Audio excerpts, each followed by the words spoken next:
Ze vroegen me ooit: wat is het geheim? Ik zei zacht: er is geen geheim. Alleen keuzes die niemand ziet.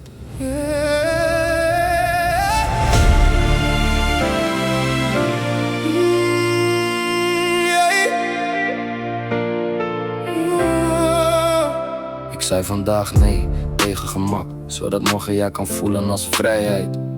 Elke minuut die ik investeer bouwt een toekomst die niemand begrijpt. Talent klopt 1 keer op je deur, maar discipline blijft en maakt het huis compleet. Ik bouw niet voor applaus of voor likes, ik bouw iets dat blijft als de stormen bewegen. Mijn grootste tegenstander kijkt terug in de spiegel.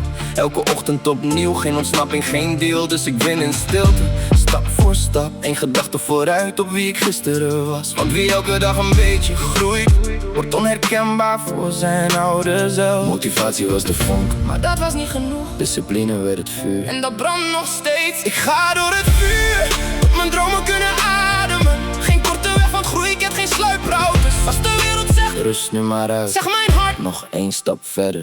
Door het vuur bouw ik mijn morgen. Door het vuur word ik wie ik moet zijn. De moeilijkste stap is altijd de volgende. Dus precies die zet ik ook al trilt mijn plan. Elke overwinning begon ooit in stilte. Een keuze die niemand zag, maar alles veranderde. De berg wordt nooit kleiner, dat is de les.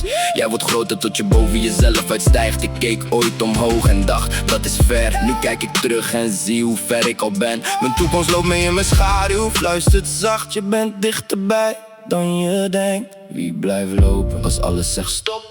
Komt op plekken die nog niemand kent. Geef niet op omdat het zwaar voelt, want vuur maakt geen zwaard zonder pijn. Een diamant ontstaat niet zonder druk. Een boom groeit niet zonder seizoenen. En een mens wordt niet sterk zonder strijd. Succes is geen geluk of toeval. Het is discipline die niet is gestopt.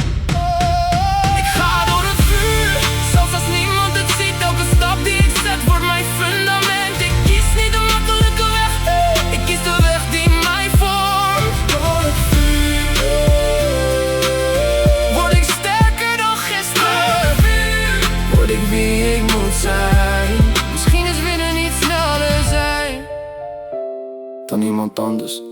Misschien is winnen elke dag opnieuw een betere versie worden van jezelf.